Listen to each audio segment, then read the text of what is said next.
ধর্ম যার যার, বড় মা সবার।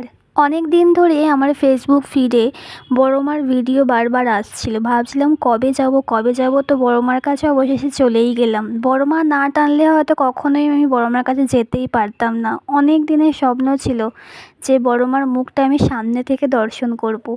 অনেক তো ফোনে গ্যালারিতে ভিডিওতে দেখলাম, তো বড় মার মুখটা একবার দর্শন করব। তো অবশেষে আমার স্বপ্নটা সফল হয়েই গেল। আমি আমার মায়ের সাথে চলে গিয়েছিলাম বড় মার মন্দিরে। কালী পুজোর আগেই গিয়েছিলাম, আর বিশাল ভিড় ছিল। এতটা ভিড়ে লাইন দিয়ে কিন্তু বড় মার মুখটা দেখে সার্থক হলো। সব ক্লান্তি অবশেষে জল হয়ে গিয়েছিল বড় মার এই সুন্দর মুখখানি দেখে। বড় মার মুখটা এত সুন্দর লাগছিল না সেদিনকে। যারা গেছো অবশ্যই কিন্তু আমাকে কমেন্ট করে জানিও যে বড় মাকে কারা কারা দর্শন করেছো। সেদিন বড় মার মন্দির থেকে আমরা চলে গেছিলাম কালীঘাট মন্দিরে।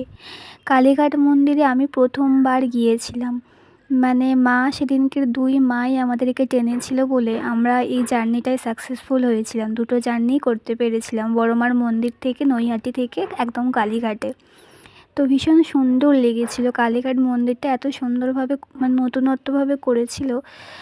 যেটুকু শুনেছিলাম আগে অতটা মানে এরকম ছিল না, কিন্তু এখন খুব সুন্দর করে দিয়েছে মন্দিরটা। অসাধারণ অসাধারণ।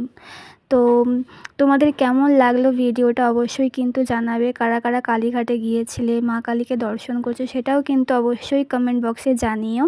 তো সারাদিন জার্নির পর আমি পুরো টায়ার্ড হয়ে গিয়েছি।